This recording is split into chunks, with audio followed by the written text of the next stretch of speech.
Kamis enjing wanci jam sedoso kirang langkung siswa-siswi Gunggung 328 lan kalih pendamping inggih menika Ibu Sriati lan Bapak Priyanto dumugi kampus Universitas Muhammadiyah Purworejo minangka kegiatan kampus tur saking SMA Muhammadiyah Gombong.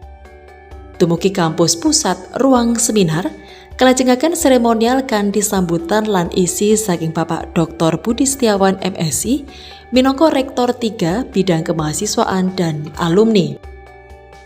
Bapak Budi Setiawan paring motivasi nyaosi informasi babagan kampus UMP, prodi UKM, fasilitas kampus lan beasiswa khususipun KIP kuliah. Ugi motivasi saking alumni SMA Muhammadiyah Gombong ingkang kuliah dhateng UMP inggih menika Mas Dipta, Revo Bagus, Aninda lan Meta Dewanti. Sasampunipun seremonial ing ruang seminar kalajengaken kampus tur mubeng dhateng Kem UKM.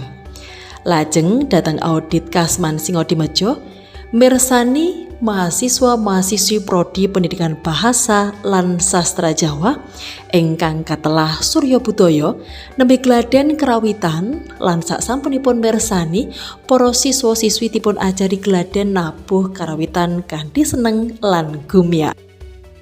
Sinaosa ngeling gending rati mboten pas sananging para siswa-siswi SMA Muhammadiyah Gombong bunggah lan dados pengalaman. Sasampunipun mubeng kampus barat kalajengaken salat zuhur ing masjid kampus. Lajeng agenda ingkang pungkasan inggih menika dahar siang lan sesi tutorial pendaftaran online dening Bapak Komar minangka penerimaan mahasiswa baru utawi PMB lan bidang kemahasiswaan dan alumni.